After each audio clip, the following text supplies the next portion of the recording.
Gulf Coast finally has its passenger rail back with Amtrak's Mardi Gras Service, a revival full of promises for communities, businesses, and travelers alike.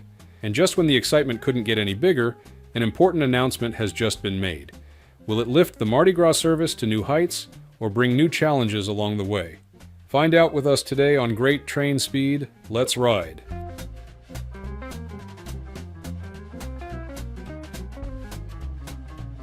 The Amtrak Mardi Gras Service, launched in summer 2025, is a new intercity passenger rail line that restores vital Gulf Coast connectivity. Running along a 62-mile route between New Orleans, Louisiana, and Mobile, Alabama, the service offers twice daily departures in both the morning and evening, with intermediate stops in Bay St. Louis, Gulfport, Biloxi, and Pascagoula. This marks the first return of passenger rail service east of New Orleans since Hurricane Katrina in 2005, a milestone long sought by local communities. The trains are equipped with modern features such as reclining seats and carry-on luggage storage, while also linking seamlessly into Amtrak's broader national network. Designed with both local mobility and long-distance travel in mind, the Mardi Gras service improves accessibility for residents and visitors alike. The name pays tribute to the region's shared Mardi Gras heritage, reflecting the festive spirit and cultural pride of the Gulf Coast. Local leaders have praised its significance, noting that the service will not only reconnect communities, but also support local businesses, and provide travelers with a scenic and convenient way to experience the Mississippi shoreline. In just over 2 weeks, 6,700 passengers rode the Mardi Gras line, averaging 447 per day. Patronage was balanced across departures, though the New Orleans morning arrival and afternoon departure proved the most popular. Ticket sales reflected both strong demand and affordability, with average fares at $26 in coach and $64 in business class, while group share fare discounts kept prices accessible for families and friends. Revenue was highest on Saturdays, while midweek ridership dipped on Wednesdays and Thursdays. On-time performance reached 98% for initial departures, but settled at 80% overall, due to padding built into the end of runs, with Bay St. Louis, the busiest intermediate stop, recording the greatest delays where trains typically cross. Even with these early challenges, the service has already fulfilled its original purpose, proving that the vision behind it was more than justified. And rather than ending with this milestone, it is becoming the foundation for something greater, with discussions already underway about future extensions and improvements that could further transform Gulf Coast mobility. The story of Gulf Coast passenger rail is just getting started, and the momentum now points toward an even brighter future. So what comes next? That's the question we'll explore in the next part. But before we continue, if you've enjoyed this update, don't forget to hit the subscribe button for more news and insights from the world of trains right here on Great Train Speed.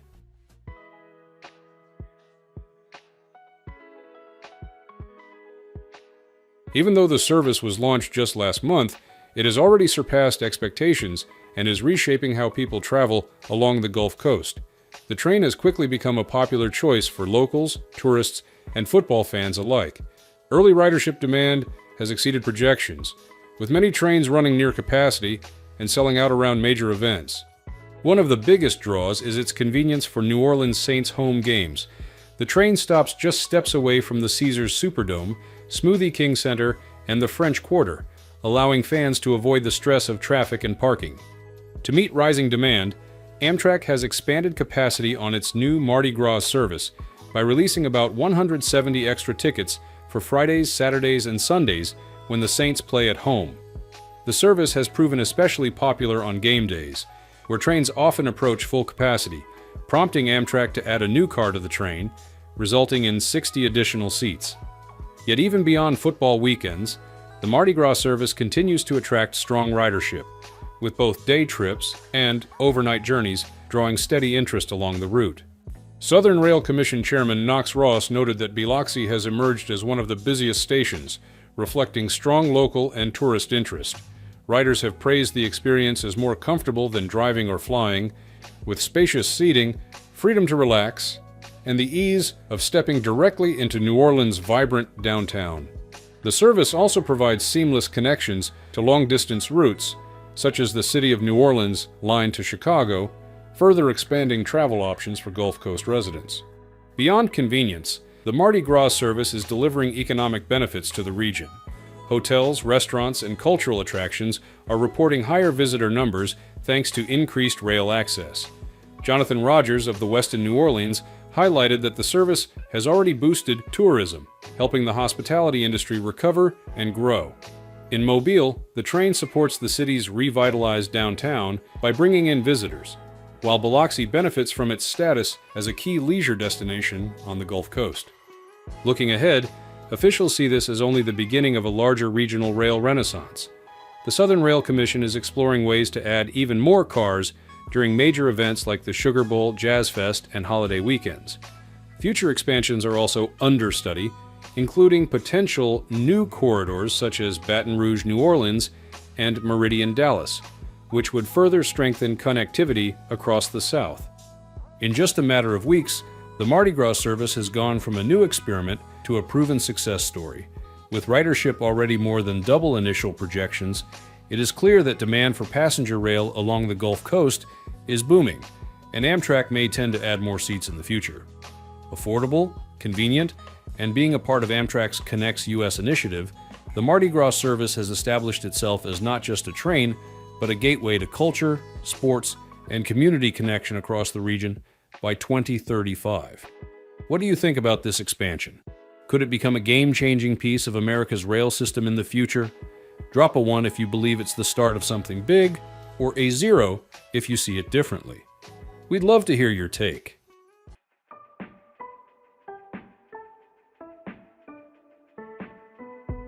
Public reaction to the new Mardi Gras service has been overwhelmingly positive, with many riders eager to experience the long-awaited return of passenger rail to the Gulf Coast. One traveler shared that he, his wife, and grandkids are set to ride the train for the first time this coming weekend after hearing glowing feedback from friends who had already made the trip.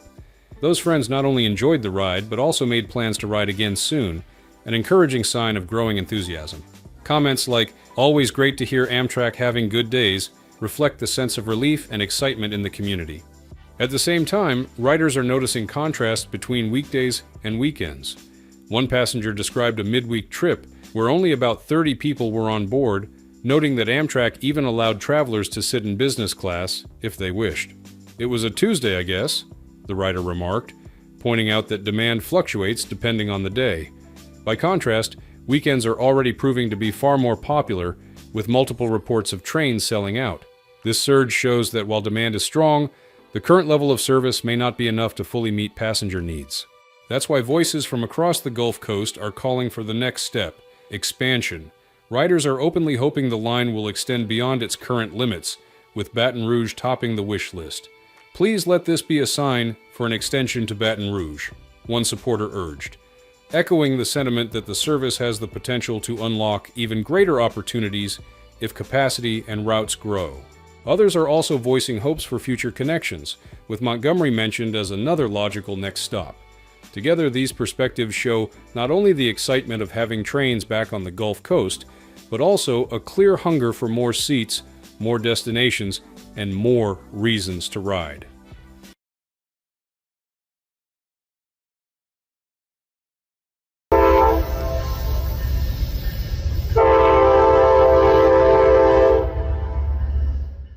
For years, the Missouri River Runner has quietly carried students, workers, and families across the heart of Missouri. Reliable, yes, but change? Not so much. That's about to end. Amtrak has announced a daily expansion, and this could reshape travel in the region. Let's explore what's next in today's Great Train Speed.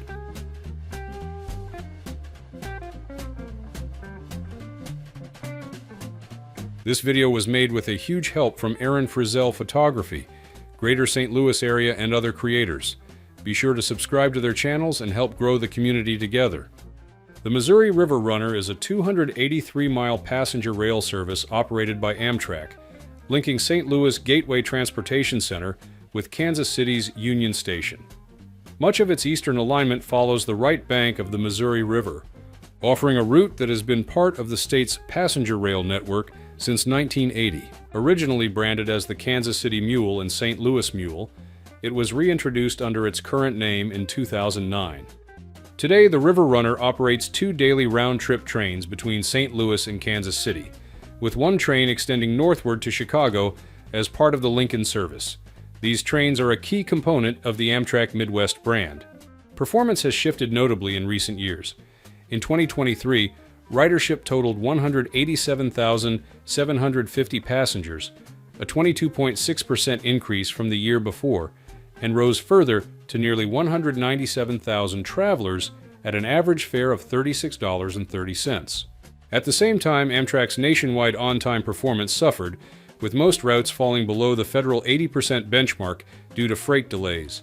The Missouri River Runner stood out, recording an 84.2% on-time rate, a rare achievement across the network. In 2025, the service reached a turning point. Ridership grew another 8.3%, marking the strongest growth in over 2 decades and the highest annual passenger count since 2001. The surge reflects Missourians' growing interest in alternatives to congested highways and rising fuel costs. Yet, challenges remain. On-time performance slipped to just 56% in state fiscal year 2025. Still, the Missouri legislature has recognized the service's importance, approving a record $19.2 million appropriation, including $17.5 million dedicated to sustaining the current twice-daily schedule. And the story doesn't end here. Several projects are already on the drawing board, with only one officially announced so far.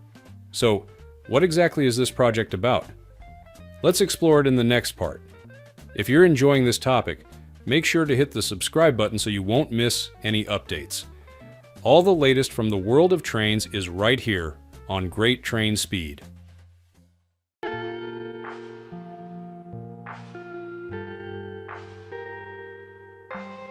At the recent meeting of the Midwest Interstate Passenger Rail Commission, officials confirmed that Missouri will allocate $1.7 million to launch a 3rd daily Missouri River Runner round trip, scheduled to begin in April 2026.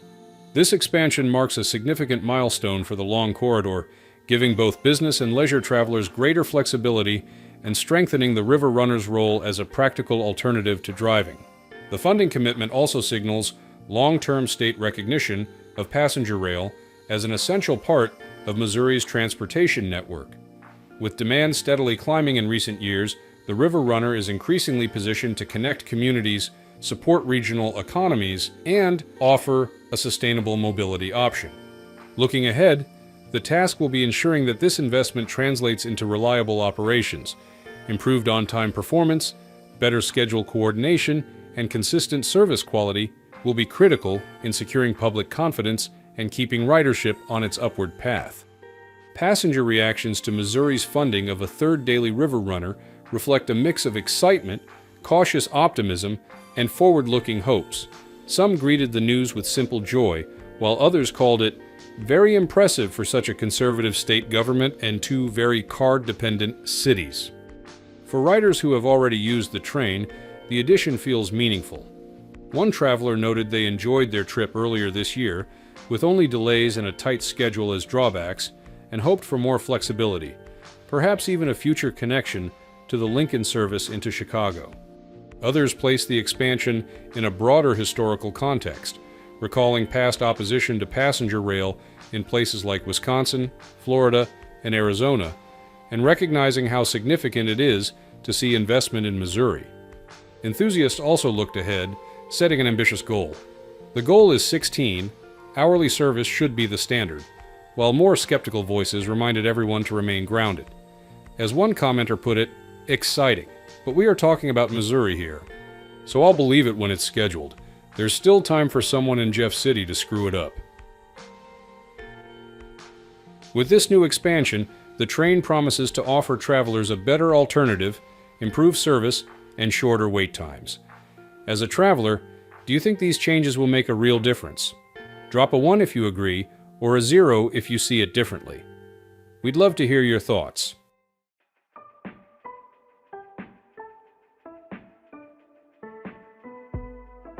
Efforts to improve the Missouri River Runner have been ongoing for years, and this is not the first time expansion proposals have been raised. In 2008, Amtrak and the Missouri Department of Transportation, MoDOT, merged the Mules and Ann Rutledge into a single service. Just a year later, an $8.1 million project with Union Pacific delivered a 9,000-foot passing loop near California, Missouri. The result was immediate. On-time performance jumped from below 70% to 95%. The service has also weathered setbacks. In March 2020, operations were cut back to a single daily round trip due to the pandemic. A second trip returned in July 2021, only to be suspended again in January 2022 after budget cuts. Stability was restored by December 16, 2022, when the second round trip was reinstated for good. Expansion remains on the agenda. MoDOT has proposed extending the River Runner west from Kansas City to St. Joseph, and in December 2023, the Federal Railroad Administration accepted this route into its corridor identification and development program. That approval came with $500,000 for service planning and placed the extension in line for future federal funding. Beyond infrastructure, Missouri has worked to strengthen its passenger rail system through partnerships and community engagement. By 2023, MoDOT partnered with Advanced Media for marketing and added a passenger rail specialist to its team. Guidance also comes from the Missouri Rail Passenger Advisory Committee, which plays a central role in setting priorities. Public outreach has taken creative forms as well. In 2024, MoDOT introduced Ollie the Otter as the official mascot of the Missouri River Runner, designed to build recognition and connect with younger audiences. And this was totally fabulous. Amtrak's Missouri River Runner gained a new identity in 2024 with the introduction of its first official mascot, Ollie the Otter. The project was developed in partnership with the award-winning Advanced Media New York creative team, who were tasked with transforming Amtrak's vision into reality. The choice of a river otter was intentional, a native species frequently found along the Missouri River, directly linking the mascot to the route it represents. From concept to character, Ollie was designed to be approachable and memorable. His presence adds more than just a friendly face to the line.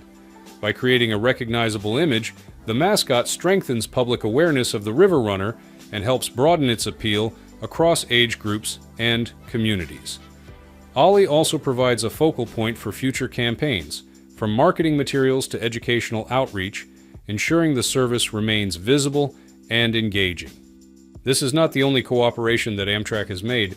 Partnerships with the University of Central Missouri, particularly through its backpack journalism class, bring students into passenger rail storytelling. At the same time, Missouri has expanded its social media presence, ensuring news and updates reach a wider public.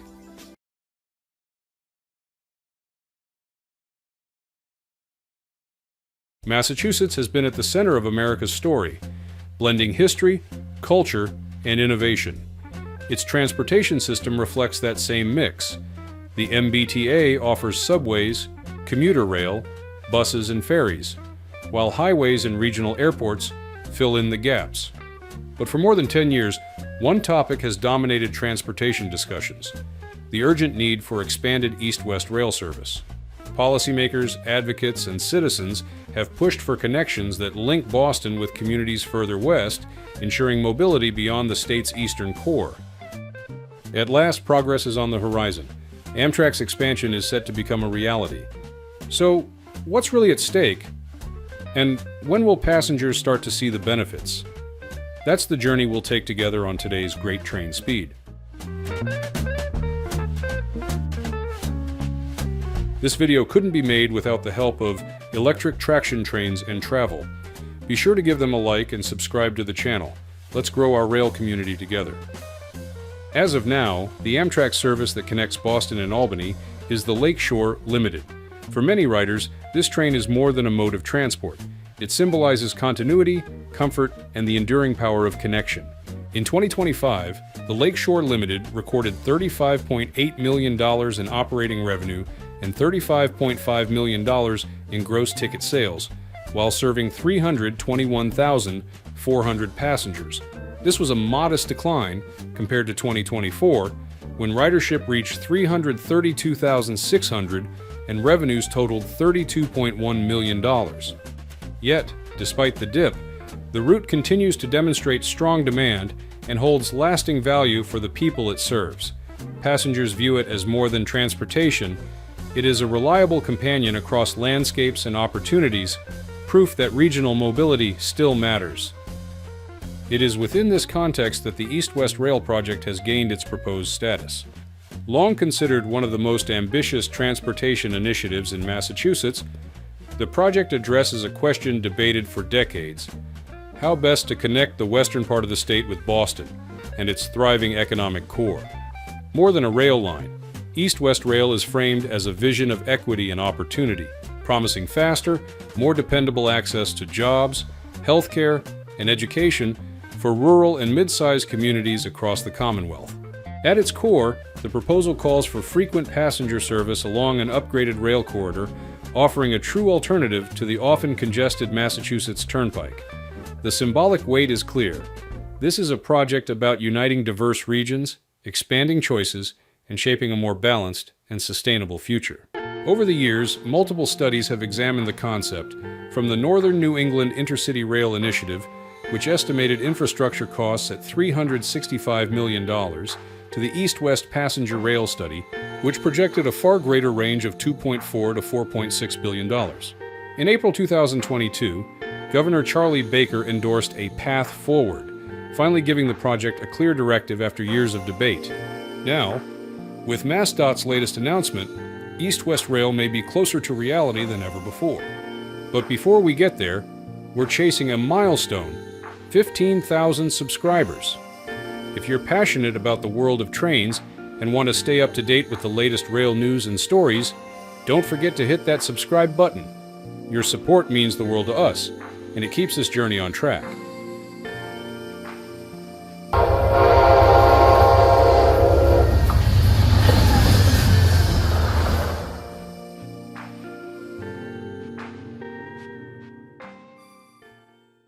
The corridor linking Boston and Albany by way of Springfield is once again in focus.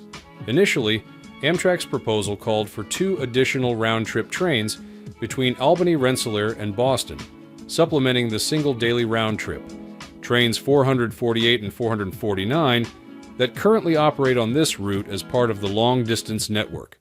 On December 11, 2023, MassDOT secured $500,000 through the Federal Railroad Administration's Corridor Identification and Development Program, marking an important first step in planning additional service along this corridor.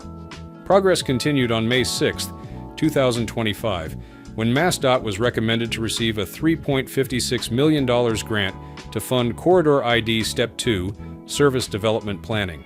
Under this phase, MassDOT will conduct stakeholder outreach, determine appropriate service levels, identify needed infrastructure investments, and establish a governance framework for operations. Recently, that funding has since been confirmed, representing a significant win for the project after years of study and advocacy. Yet this is not the first major federal commitment to East-West Rail. Massachusetts leaders celebrated a milestone when the state secured a $108 million grant through the Consolidated Rail Infrastructure and Safety Improvements, boosted by the Bipartisan Infrastructure Law. It followed earlier federal support, including $36.8 million in 2024 for the Springfield Area Track Reconfiguration Project, which will enhance track, signals, and platforms at Springfield Union Station as part of the broader Compass Rail vision. The $108 million grant focused on bottlenecks along the 54-mile Worcester-Springfield segment, much of which remains single-track under CSX ownership and shared by both freight and passenger trains. Plans included adding a 23-mile passing track, modernizing signals, and upgrading infrastructure to Class 4 standards, permitting passenger trains to reach speeds up to 80 miles per hour. These improvements were projected to reduce travel times between Springfield and Boston to just over 2 hours. While CSX's role as track owner continues to influence the construction schedule, early technical work has already begun. Although the funding did not directly advance Boston-Albany service, it supported restoration of roughly half of the former double track between Boston and Springfield, an essential step toward expanding East-West Rail and turning long-standing plans into reality. So, how has the government responded to all this support? And here's the big question for you. If you were a traveler, would you consider this project essential for the region's future? Drop one in the comments if your answer is yes, or 0 if you think otherwise. We'd love to hear your take.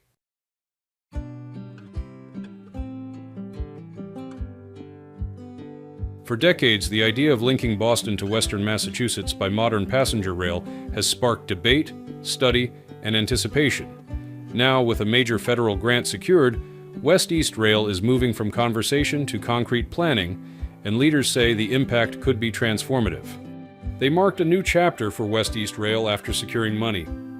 We are full steam ahead on building West-East Rail, and this latest federal funding brings us one step closer to delivering for Massachusetts, said Governor Maura Healey, crediting MassDOT's success in winning the award.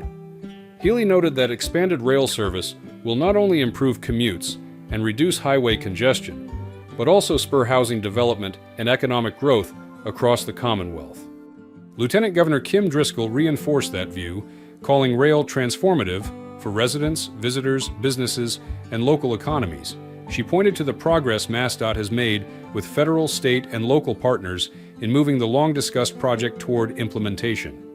MassDOT Secretary emphasized that the project represents more than a transportation upgrade. This is more than a route between two cities. It is a lifeline for the communities in between, opening doors to economic opportunity, environmental progress, and a stronger, more united Massachusetts. The momentum extends beyond West-East Rail alone. The initiative forms a cornerstone of Compass Rail, a broader vision to transform passenger service across Massachusetts and beyond. At its core, Compass Rail integrates both existing and proposed west-east and north-south services, converging at a strengthened hub in Springfield. This design not only creates a more cohesive network, but also positions Springfield as the crossroads of regional mobility. And that wraps up our journey for today. Thanks for riding along with us, hope you enjoyed it, and we'll catch you on the next trip.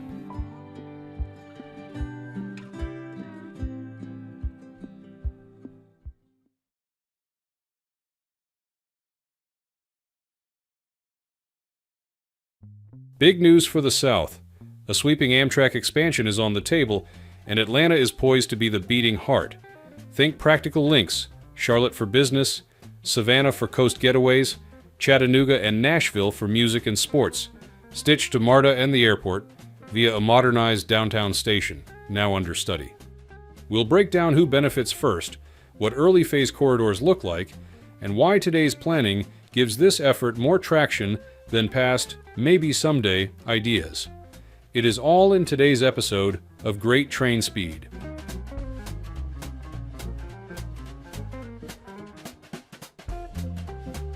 Today, Amtrak in Atlanta means one place, Peachtree, Brookwood Station north of Midtown. Opened in 1918, it's small one platform, 2 tracks, served by a single daily train in each direction. And it isn't ADA compliant. That train is the Crescent between New York and New Orleans. In fiscal year 2024, exactly 78,265 passengers boarded or alighted at Peachtree Station, a figure that aligns closely with the standard seating capacity of Mercedes-Benz Stadium, approximately 71,000, in a metro region now home to over 6.2 million people. This emphasizes the significant underutilization of a city of Atlanta's stature, especially given its historical role as a bustling southern rail hub. The scale simply doesn't match the city. Historically, Atlanta was a true rail powerhouse, 2 grand downtown terminals, Terminal Station, 1905, and Union Station, 1930, and on the site of MARTA 5 Points, it anchors a network with dozens of intercity trains each day. Even Peachtree was handling heavy traffic in its early years, reportedly up to 21 daily trains. As automobiles and aviation rose in the late 1960s, passenger ridership collapsed. Terminal Station closed in 1970 and was demolished in 1971 to 1972. Union Station was demolished in 1971. With no new central terminal built, the neighborhood-scale Peachtree Station, never designed as the city's primary gateway, has shouldered the load ever since, highlighting the gap between Atlanta's rail legacy and its present needs. Since then, the neighborhood-sized Peachtree stop has been the only gateway clearly inadequate for a major metropolis, hence the excitement around expansion, a Nashville-Atlanta study, a potential approximately 2.5-hour Atlanta-Charlotte high-speed line, and an Atlanta-Macon-Jacksonville proposal into Florida. The sticking point remains a true central station. Without it, everything still flows through Peachtree. That gap is frustrating, but it's also the opening for Atlanta to rebuild a central hub worthy of Grand Central of the South. So, what exactly are Amtrak's plans for a replacement? But before we dive in, don't forget to hit subscribe and stay tuned for the latest on modern trains on our channel.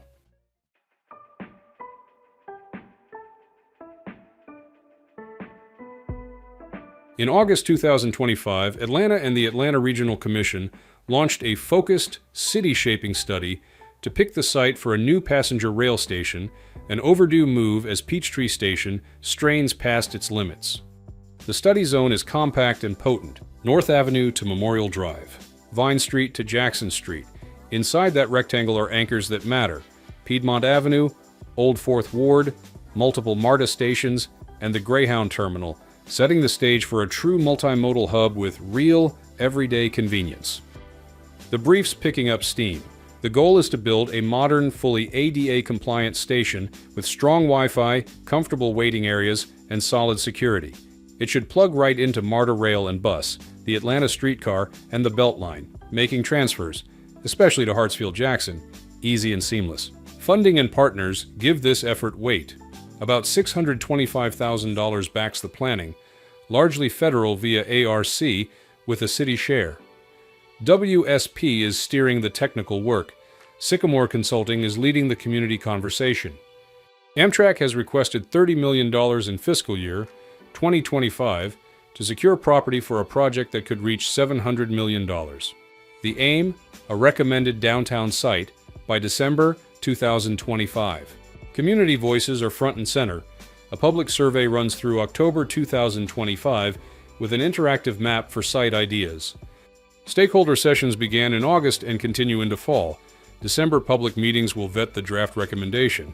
Sycamore's project site is posting updates and collecting feedback, so the final choice reflects what Atlantans genuinely want. Zooming out, the vision is bigger than one station. Leaders see a southeastern spine taking shape, potential high-speed service to Charlotte, a line to Nashville via Chattanooga, and restored trains to Savannah. Longer-term links to Macon, Montgomery, Birmingham, and beyond put Atlanta back on the map as the South's rail gateway, ready for new rolling stock, higher frequencies, and a broader network. Why does this matter right now? A central rail-connected station unlocks practical, affordable trips. Clemson, Atlanta by train takes roughly 2.5 hours at about $70 round trip. A Greenville, Atlanta flight can soar past $500.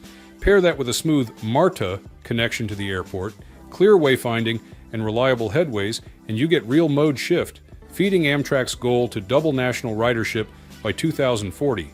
The payoff is tangible. More visitors on foot downtown, stronger local storefronts, and better links between Atlanta and rural Georgia. It's progress you can feel, useful, attainable, and built to last.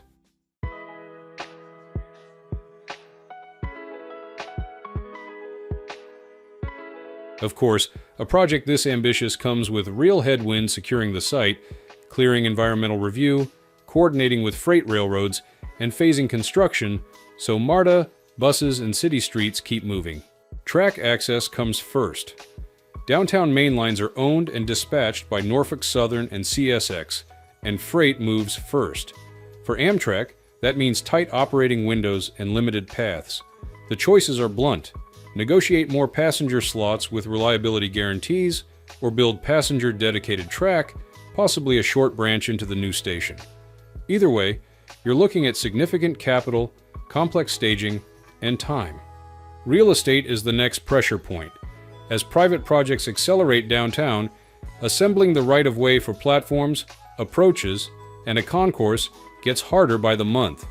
Waiting risks higher acquisition costs and losing the most strategic parcels. Community views are mixed too.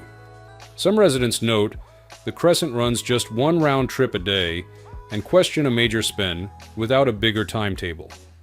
It's a fair challenge. One train doesn't make a network. Then comes the integration puzzle. A credible hub must knit together Amtrak, MARTA Rail, and bus, the Atlanta streetcar, and future expansions. That means aligning track geometry and interlockings, coordinating signals and power, and designing clear passenger flows. What do residents think about this change? How about your idea? Will it be a win for the region? Drop one if yes, 0 if not, and share your take in the comments.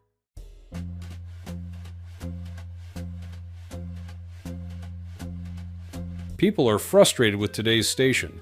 They call it underwhelming, hard to connect to other transit, and flat out cramped when the Crescent boards.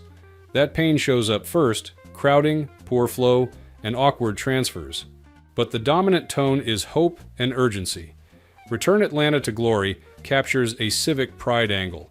Riders want a station that feels worthy of the city. Others go all caps enthusiastic, yes, oh my God, yes, because they see a new hub as a huge upgrade with enormous potential. There's also a clear future-ready ask. Get the HSR line running. In other words, don't just fix today's bottlenecks. Build for growth, seamless links to other modes, and high-speed service down the line. Put together, these opinions point to 3 priorities. 1, capacity and comfort to end the crush. 2, true intermodal connectivity for easy MARTA bus ride hail transfers. And 3, a forward-looking design that can scale into a real southeastern rail hub. For riders, a modern Atlanta station isn't a nice-to-have. That's our last stop for today. Thanks for riding along. See you on the next service.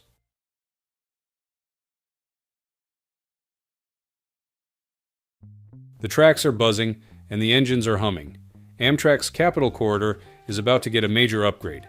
With a surge in demand and a bold vision for the future, this expansion promises to deliver faster, greener, and more connected rail travel across Northern California. So, what's new on the horizon? Buckle up as we dive into the exciting developments in today's episode of Great Train Speed.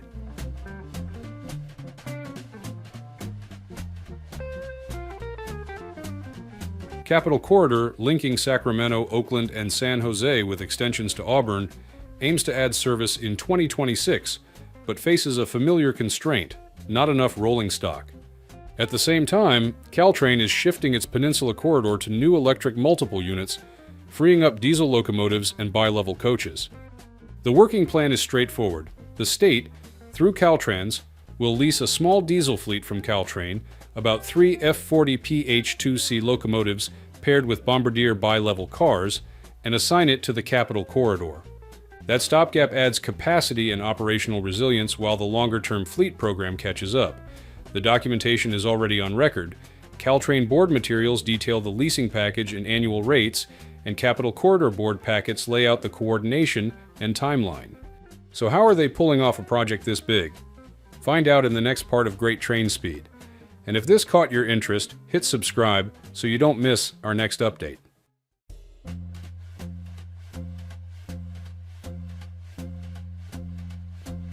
Two major trends are converging in Northern California's passenger rail network.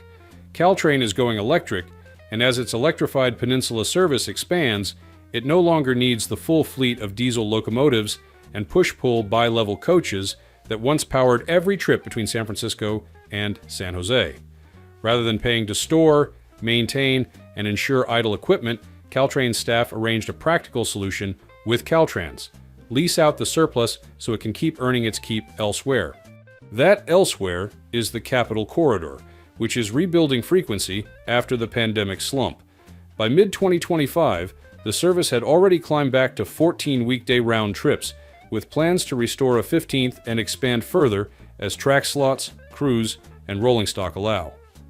Achieving that next step, targeted for 2026, requires additional train sets on the ground. Add to that the wider Northern California fleet shuffle. As new Siemens Venture cars arrive for the San Joaquins, some state-owned coaches can be reassigned, creating room for this kind of regional equipment sharing. Caltrans, which holds authority to buy, sell, and lease passenger rolling stock, provides the legal and logistical backbone for such transfers. The result is a coordinated effort where one railroad's surplus becomes another's solution, keeping trains running, schedules growing, and assets working to their full potential across the state network. Caltrain's August 2025 board agenda lays out the package clearly. 3 F40 PH-2C locomotives, 3 Bombardier cab cars, and up to 13 Bombardier bi-level coaches. It also lists annual lease rates, about $147,600 per locomotive, $120,000 per cab car, and $103,200 per coach, positioning the deal as a cost-effective alternative to storing idle assets. These are the familiar gallery-style bi-levels many Bay Area riders know, matched with veteran F40S that have hauled peninsula trains for decades. For Capital Corridor, which already operates bi-level California cars and surfliners behind Siemens Chargers, adding another push-pull bi-level consist is straightforward from an operations standpoint. The real work sits elsewhere: inspections, branding, and upgrades to meet amenity and compliance standards before revenue service. Capital Corridor's September 2025 board materials specify that CCJPA will take the lead on outfitting the leased equipment, and that the rail cars must be clearly and visibly identified as part of the Capital Corridor service. In CCJPA's Northern California Equipment Lease Readiness Plan, the Caltrain lease sits alongside other fleet moves, with rail cars slated to be available for use on the Capital Corridor route later in calendar year 2025 as the San Joaquins absorb their 6th Siemens venture set. That late 2025 availability gives Capital Corridor the breathing room to plan additional 2026 frequencies without waiting on a new fleet procurement. Get a few more train sets now, run more trains next year, and keep long-term orders on their own track. Board presentations map the intended step-ups by segment: Sacramento-Oakland, Oakland-San Jose, and Sacramento-Roseville-Auburn, positioning 2026 as the year to consolidate more weekday trips and restore pre-pandemic patterns where the host railroad and staffing allow. The leased equipment is one of the key levers to make those patterns stick. How does this make your trip better and keep trains running smoother? As a rider, do you feel the region truly needs this plan? Drop 1 if you think it's necessary, and 0 if you have a different idea on this. We would love to hear from you.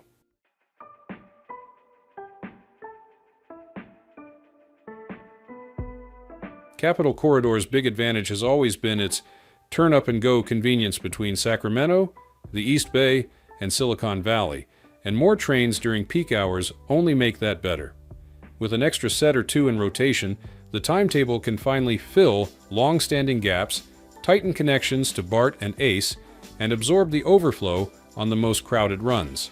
CCJPA's managing director has already been pushing for more frequency, and this lease is the next step to keep that momentum rolling into 2026. Just as important, leasing boosts reliability by expanding the spare ratio. When a corridor runs a tight schedule with only a handful of backup trains, even one mechanical failure can ripple into a wave of late arrivals.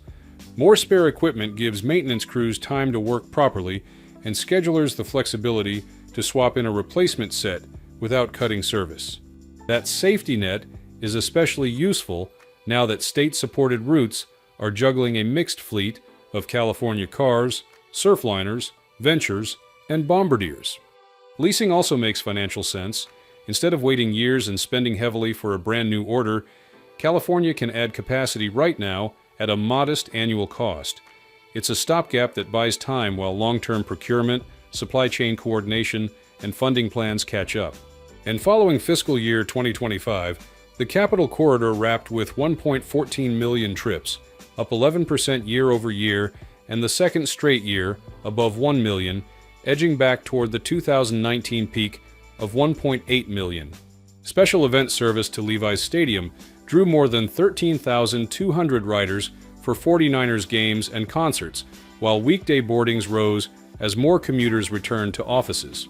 Managing Director Robert Paget called the milestone proof that riders value a convenient, sustainable, enjoyable option and a springboard to improve reliability, fill peak hour gaps, and keep the momentum going. Finally, the move fits into a bigger regional strategy.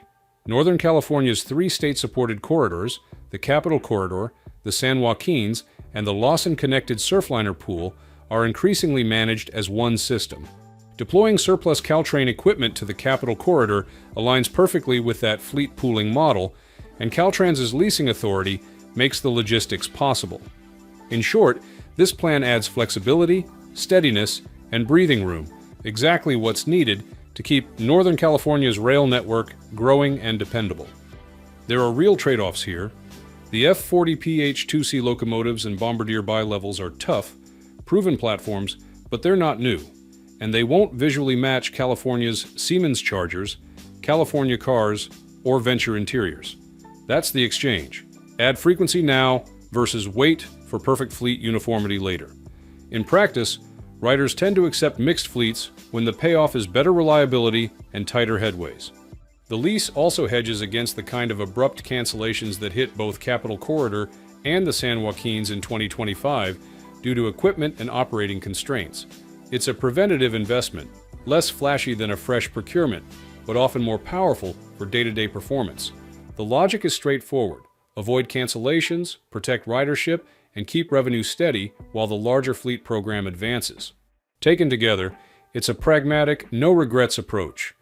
Use what's available, restore frequency, and protect reliability, while long-lead procurements, infrastructure work, and host railroad negotiations continue in the background. Thanks for tuning in today, everyone. Subscribe, and we'll see you next time. Here we go, rail fans.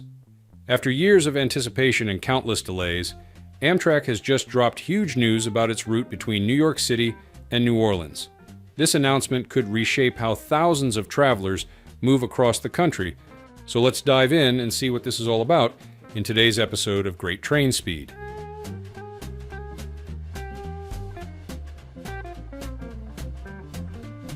The Amtrak Crescent, the storied overnight train that connects New York City to New Orleans through the heart of the South, has been on a remarkable journey in 2025.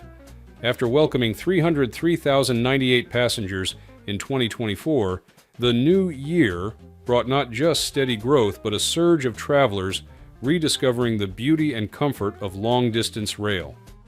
In May 2025, more than 206,800 passengers chose the Crescent, bringing in $25.1 million in operating revenue and $24.4 million in ticket sales.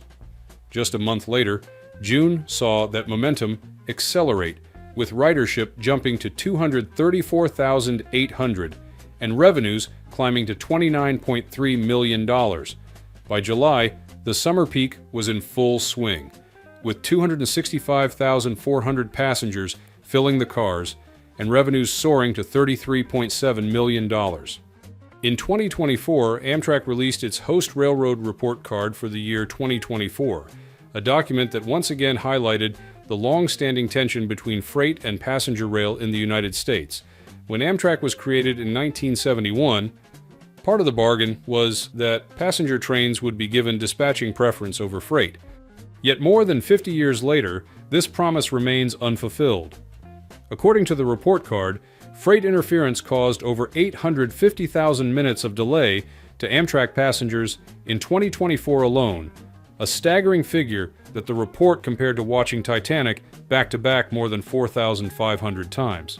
The Federal Railroad Administration, FRA, has attempted to set a clear standard through its Metrics and Standards Rule, requiring that 80% of customers arrive on time. But the Crescent fell well short, achieving only 62% on-time performance in 2024. For passengers, this meant missed connections, disrupted plans, and an erosion of confidence in a train that should be a reliable spine of intercity travel across the Southeast. The problem persisted into 2025. In June, Amtrak's updated Host Railroad Report revealed that the Crescent continued to suffer some of the highest freight-related disruptions in the system, with an astonishing 1,009 minutes of delay per 10,000 train miles. For riders, the delays mean long waits on sidings as freight trains pass, while for Amtrak, they highlight doubts about whether reliable, passenger-first service can be achieved without stronger enforcement. Yet the Crescent's path in 2025 still shows rail's potential to connect people and offer a sustainable travel choice when mobility matters most. But recently, things have begun to change, and those changes could reshape transportation across this entire region. And that's exactly what we're revealing in today's episode. If this topic sparks your interest, make sure to hit the subscribe button to stay updated with the latest rail news. The world of trains, all in one place, only here on Great Train Speed.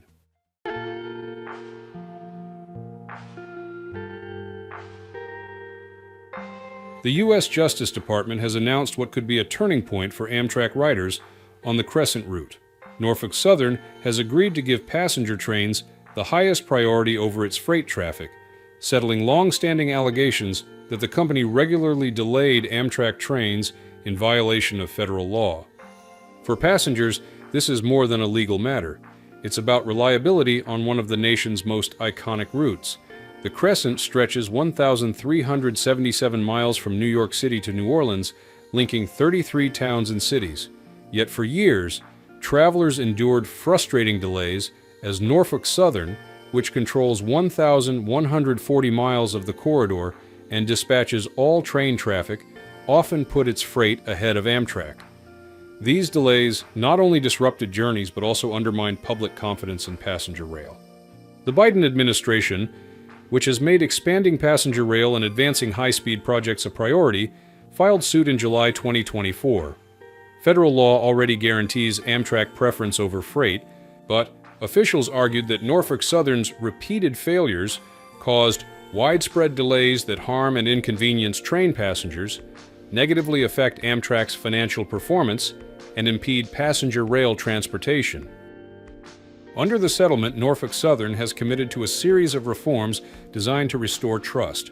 All dispatchers will now be trained to honor passenger preference, and any decision not to prioritize Amtrak in non-emergency cases will require supervisor approval.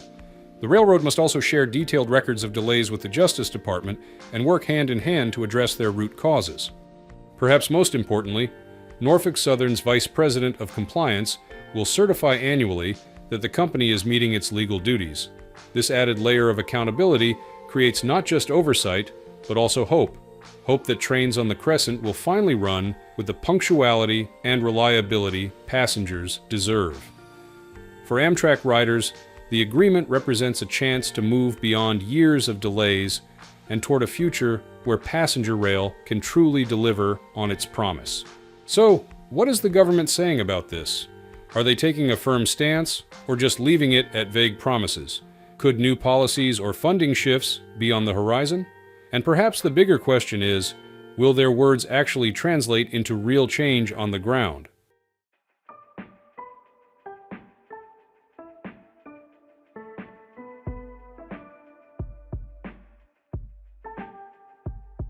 Norfolk Southern has described its latest agreement with the U.S. Justice Department as a framework that reflects our long-standing efforts to provide preference to Amtrak as required under the law and creates a process for ongoing oversight, including regular reviews of dispatcher training and evaluations of delay reduction.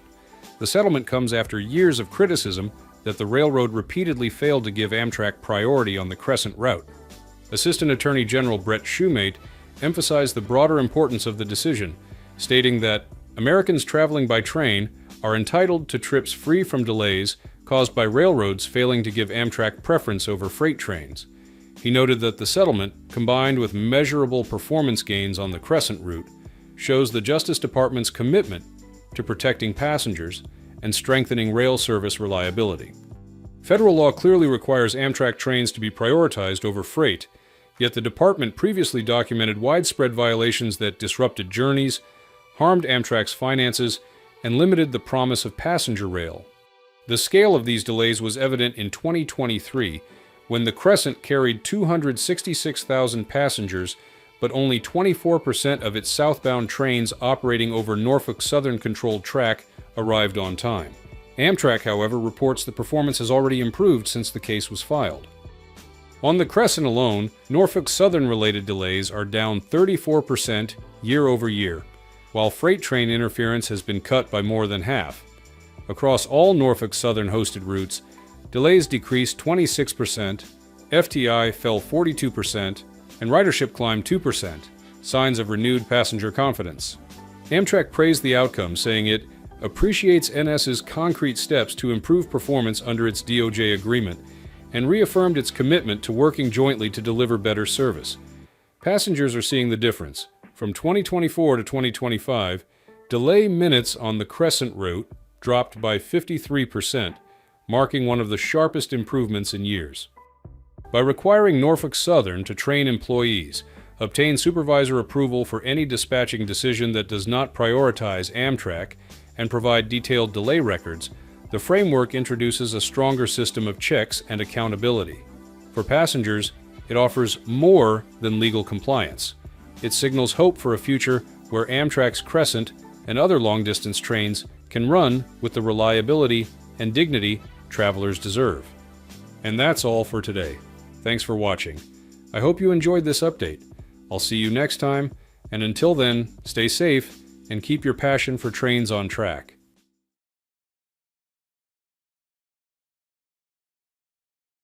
This isn't just a train ride. It's the best way to travel between Oklahoma City and Fort Worth. Amtrak just made a huge Heartland Flyer statement, and it couldn't come at a more critical moment. Through its windows, the Southern Plains glide past, rolling hills, golden fields, and towns that feel frozen in time. For riders, the Flyer is more than a train. It's a moving heartbeat that ties communities together. Yet despite strong ridership, the future of this beloved service is fragile, hanging by a thin thread. On today's Great Train Speed, we're uncovering what's at stake and what this moment really means for the Heartland.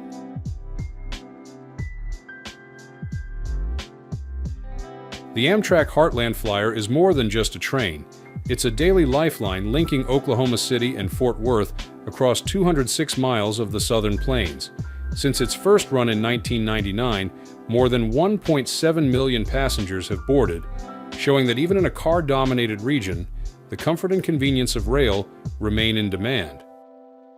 The journey takes just under 5 hours, where riders enjoy views of open fields, rivers, and wildlife. For families, students, and casual travelers alike, the Flyer is both a practical connection and a memorable experience. Ridership has climbed steadily.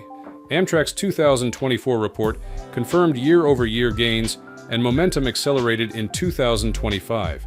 Monthly boardings rose from 51,300 in May to 59,600 in June, then surged to 67,900 in July. These figures reflect stronger regional ties, improved reliability, and a growing appetite for intercity rail. Yet success does not guarantee security.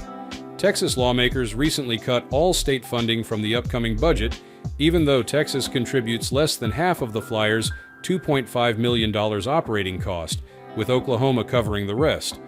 That contribution has not grown in more than a decade. This decision runs counter to a Texas A&M Transportation Institute study showing the train returns over $5 in local benefits for every $1 invested. Without renewed support, the Flyer could be forced to shut down. To prevent that outcome, Texas DOT has requested more than $1 million in general revenue for fiscal year 2026 and fiscal year 2027. The request covers two areas: a 4% inflationary rise in operating costs and Texas's 43.2% share of capital improvements, including the replacement of aging diesel locomotives. Beyond the numbers, the Flyer offers much more. It provides a sustainable alternative to I-35 traffic, eases congestion, lowers emissions, and serves communities without major airports. Amtrak has also identified the route as a foundation for future extensions, potentially weaving the Southern Plains more deeply into the national rail network. Still, Texas's dependence on general revenue, since highway funds are constitutionally limited to roads, makes the service's future fragile. Without these supplemental funds, the state risks undermining its partnership with Amtrak, placing a proven and popular service in jeopardy.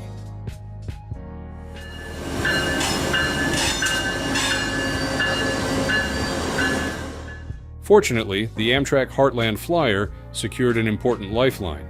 Amtrak Executive Vice President Jennifer Mitchell announced that Texas leaders, through the Texas Transportation Commission, have approved the state's share of funding of $3.5 million in partnership with the North Central Texas Council of Governments and its Regional Transportation Council. For a service that has often faced uncertainty over state support, this marks a significant step forward. Mitchell expressed her thanks on behalf of Amtrak passengers, noting that riders who depend on the flyer for daily travel can now count on continued service. She also reaffirmed Amtrak's commitment to working with relevant partners toward a long-term funding solution, a key priority for a route jointly supported by Texas and Oklahoma. The announcement also comes with tradition. Amtrak confirmed that the flyer will once again transport fans to the annual Red River